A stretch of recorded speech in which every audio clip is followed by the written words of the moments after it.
bayan sa anumang larangan ay hindi po talaga magpapahuli ang galing at talino po ng ating pong mga kababayang Pilipino. Ilan nga po sa kanila ay pinapadala pa sa ibang bansa para po malinang ang kanilang kaalaman at maibahagi po ang ating kultura. Para po pag-usapan ng patungkol sa Fulbright Scholarship Program, kasama po natin ang ilan sa kanilang mga alumnus at ating pong alamin ng detalye, baka kayo na po ang susunod sa kanila. Kasama po natin si Dr. Aris Arugay, isa pong Associate Professor ng UP Diliman, isa pong Fulbright alumnus. Good morning, Dr. Arugay. Good morning. And also we have over here naman on the sector naman po ng government, Fulbright alumnus mula po sa Department of Finance, Assistant Secretary Tony Lambino. Asek Tony, welcome Good morning. back. Good morning, Dayan. Thanks for having us. It's nice to have you again. And also we have Ms. Joanne Fajardo, Programs and Communications mula po ng Good morning. Philippines. Good morning, Ms. Joanne. Good morning. Good All right, morning. before I go sa ating mga gentlemen and ask about their experiences, tell us, Ms. Joanne, about the Fulbright program, particularly the Foreign Student Program for Filipinos. Yeah. Fulbright Foreign Student Program is actually just one of the 7 programs for Filipinos that the Fulbright Commission in the Philippines administers here in our country. So the Fulbright Foreign Student Program will open its application period on December 16. This is for those students who want to take up or pursue their master's or PhD in the United States for free. So it's an open competition. Anyone can apply. Our online application portal will be available on December 16. So those who want to explore a different culture and probably study in the United States for free may apply. This is a very good opportunity, ano? Talagang mapapadala ka sa ibang bansa and be part of a very prestigious school. Speaking of prestigious school, from Harvard University. Asek Tony, tell us about your experience sa programang ito ng Fulbright. Well, napaka-rigorous ng application process. Naalala ko pa, nag-leave ako from work to make sure that all my application materials were in place, maganda yung pagkasulat, walang typo, etc. No? Nag-aral din ako para sa GRE, no? Yung Graduate Record Examinations, yung TOEFL, yung Test of English as a Foreign Language. So kasama lahat yan sa proseso. And then once selected as a candidate by the Fulbright Commission in the Philippines, mag-a-apply naman sa mga universities. No? So that's around a year and a half to a 2-year process. Pero nung nandun na, napakasulit naman, Dayan, dahil napaka-international ng experience. Tsaka, in a way, there are many opportunities to represent the Philippines. Ang daming mga panels na pwedeng salihan, magsulat ka ng paper tungkol sa isang bagay sa kultura o sa ekonomiya ng Pilipinas. Tapos i-present mo sa isang international conference. So ang daming opportunities to do cultural and intellectual exchange. Okay. Kayo naman, Dr. Arugay from Georgia State University.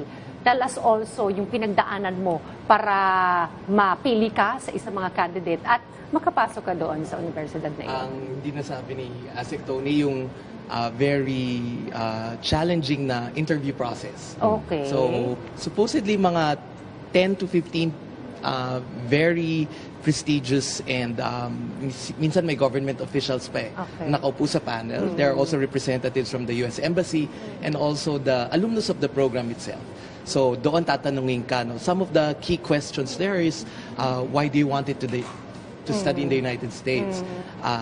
Yung programa ba na gusto mo, meron ba dito niyan, no?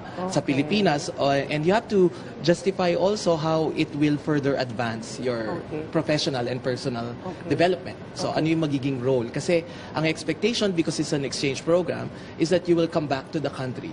No? And supposedly, your constituency, whether it's your community or whether it's your peers or students in my case, would benefit from the opportunity that is given to you to undergo further training in the United States. Okay, so yung mga kaalaman na natutunan mo sa Estados Unidos, pagbalik mo, dapat ang goal is also to use that knowledge para matulungan mo naman yung mga kababayan. Ano po ba ang mga requirements dito, Ms. Joanne, para masundan nila ang mga yapak ni Asek Tony at Dr. Arugay? Yeah, okay. Yan madalas na tinatanong sa amin when we go to various roadshows kasi right now we're going to various cities and municipalities across the country to promote the program.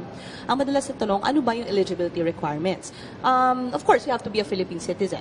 diba? And then you also have to have English proficiency. And particularly, Diane, for this program, your Fulbright Foreign Student Program, you have to have at least 2 years of work experience doon sa field na gusto mong aralin in the United States. So, very particular ang selection committee ng Fulbright Philippines sa requirement na yan. So, other than that, just the basic. You have to be shortlisted first by the Fulbright selection committee in the Philippines before you can, before they will take you to apply, take you to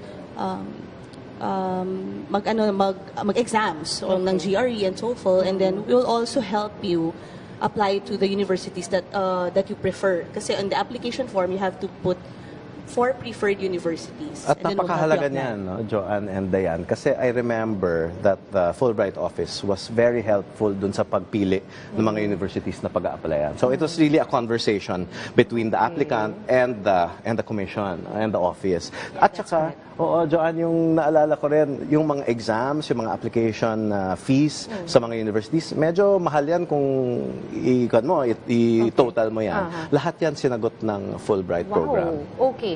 I wonder anong naging impact nito na parang very distinct impact nitong scholarship program na ito sa inyong karera?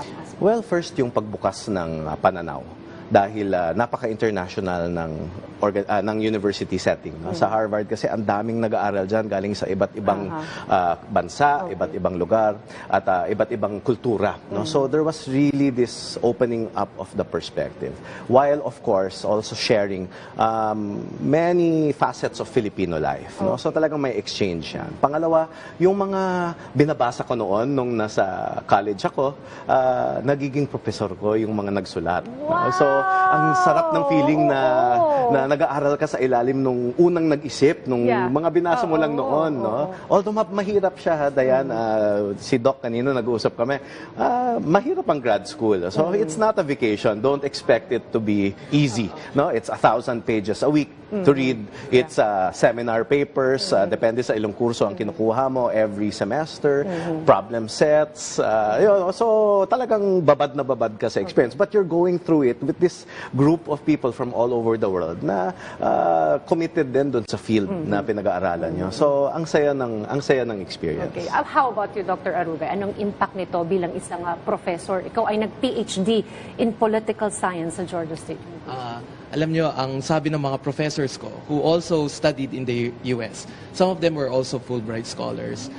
Yung gold standard sa aming disiplina na degree, matatagpuan sa United States. So yun yung main motivation ko. And I think the biggest impact is that, yun nga, bumalik kasi ako sa UP after, at dahil nag-study leave ako In fact, on leave ako sa university during my studies, and they afforded me that privilege kasi hindi naman, yung iba nagre-resign in order to further study. Yung biggest impact, I think, is that I am better prepared to mentor students and maybe, hopefully, contribute to the training of the future political scientists of the Philippines. Na hopefully din, siguro pa nag-PhD sila, makakapag-aral din sila sa ibang bansa. And it will further enrich yung training and teaching sa Pilipinas. Na hindi lamang ng UP, kasi kami pong mga UP professors, we also render service in other institutions. Okay. Sa bureaucracy, at even in civil society and NGOs. Okay. I understand, Miss Joanne, may mga Filipinos tayong pinapalabas sa ibang bansa, pero may mga foreign din scholars who go here in the Philippines. Tama ba? Yes, that's correct. American scholars, we also accept American scholars and welcome them in host universities here. As I mentioned kanina, for Filipinos, we have 7 scholarships available, and then 4 scholarships for Americans ang ina-administer ng Fulbright Philippines. Alright, just to end this conversation, may mga nanonood sa ating mga estudyante, mga nakagraduate ng college, and then they wanna pursue also further studies. Kasi yung iba parang after college, parang okay na itong mga kalaman ko, pero why do they need to, have further studies? Any tips rin sa kanila sa mga gustong makapag-aral ng master's, PhD, hindi lang sa Pilipinas pero sa ibang bansa, like for instance in US? Doctor? Siguro ang main advice ko is to find your passion and to cultivate it to do the necessary work to prepare you for graduate studies. Kasi hindi lang to just a continuation of your college or undergrad. This is a commitment. And a commitment which means also when you apply for Fulbright, there is a commitment for excellence. And if you want that tradition, and if you want to be, let's say, at the top of your field, or at least to be a leading light, I think a Fulbright program is the empowering tool for it. Well said. Asek Tony. Napakahalaga na mag-umpisa ng maaga.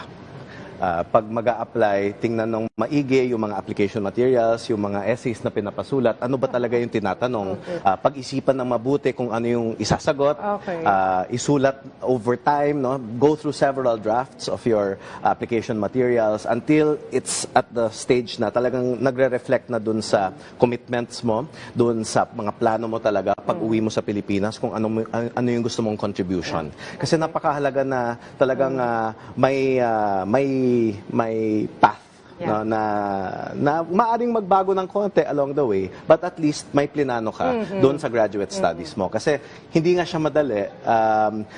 It takes a lot of hard work and effort. Alam mo to, Dayan, kasi you're a working grad student as well, di ba? So, talagang planuhin nating maigi at pag-isipan natin ano ba yung gusto nating gawing contribution after Ms. graduate school. Joanne, invite all our viewers who want to be part of your program. Yeah, we would like to invite all of those who want to experience United States education for free. This is not only open to NCR, this is actually open for Luzon, Visayas, and Mindanao. We invite everyone from the regions as well to apply to the Fulbright Foreign Student Program. The application period will begin on December 16, 2019 and will end in March 2020. So, mahabang panahon pa diyan for them to prepare. Okay. Can you also check your Facebook for more details, right? Yeah. We have social media pages. We have a Facebook page. We have a page on Instagram and Twitter. And you have to visit www.fulbright.org.ph for more details. Well, thank you very much, gentlemen. And Ms. Joanne, nakakabilib kayo. I mean, lodi kayo. Promise. Thank you. And Ms. Joanne, maraming salamat. Ayan, subukan niyo po yan. Baka kayo na po ang susunod sa kanilang mga yapak.